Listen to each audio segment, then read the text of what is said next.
Chaz Marler from Pair of Dice Paradise here, and if you're anything like me, you teach a lot of board games, and you know then that many games are really tough to teach. That's why I was considering recording a video chock full of tips on how to better explain board games. But then I remembered that there's a wonderful instructional video already at our disposal. The Matrix Reloaded. Yes, that's right.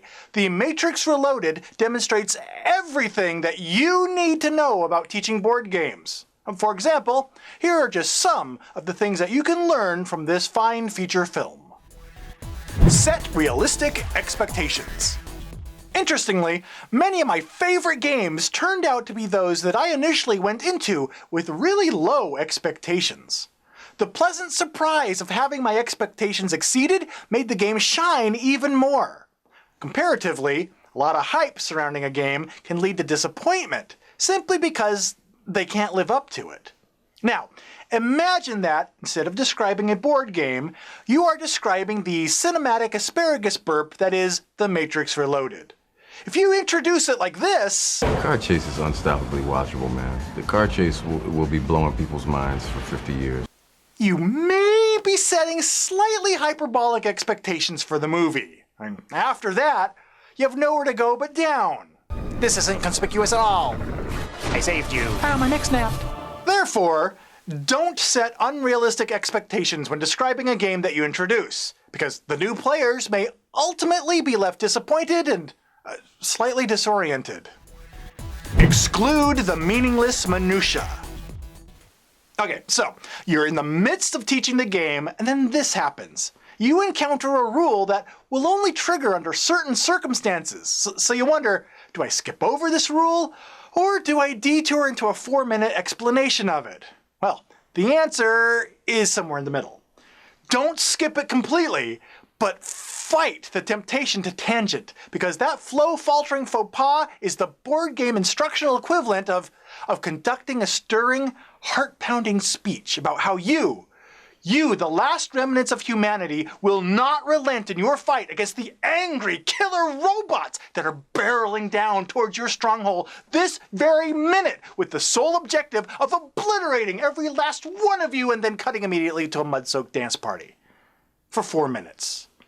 4 agonizing minutes.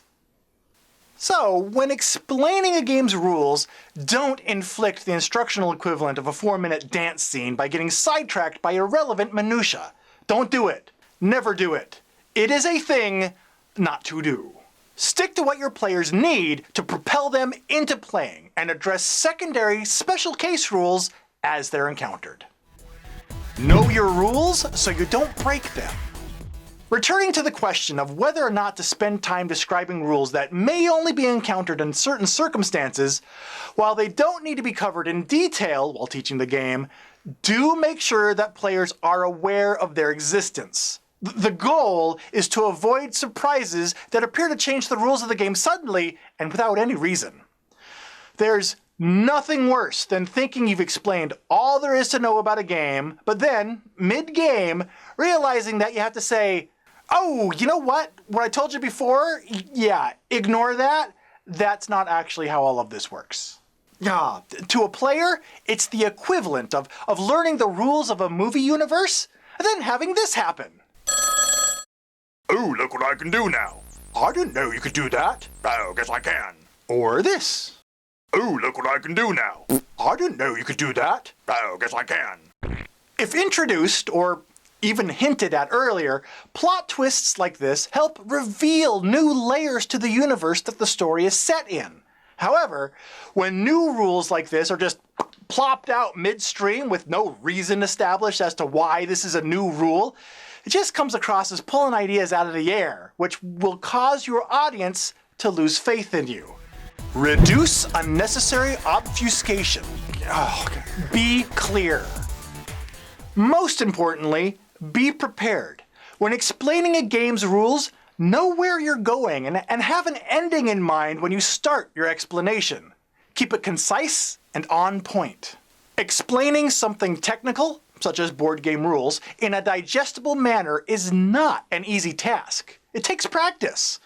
Without practice, this technical explanation may end up coming across like this.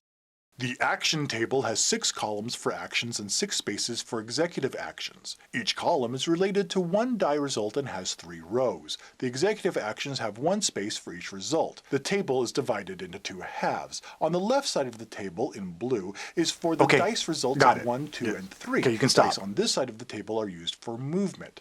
But the right side of the table in gray is for dice results of 4, 5, and 6. Choose a column. Nobody knows what you're talking about. Just stop. You're not helping. Just stop. You're making it worse. Action dice in that column. So, when explaining rules, be engaging. Keep it clear, concise, and digestible. Rehearse if you have to.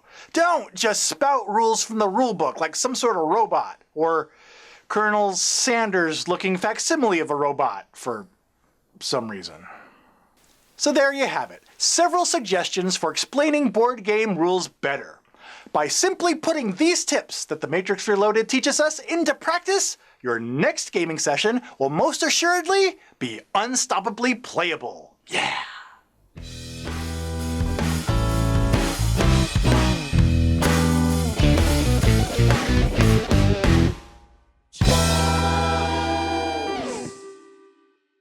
And if you're anything like me, you teach a lot of board games.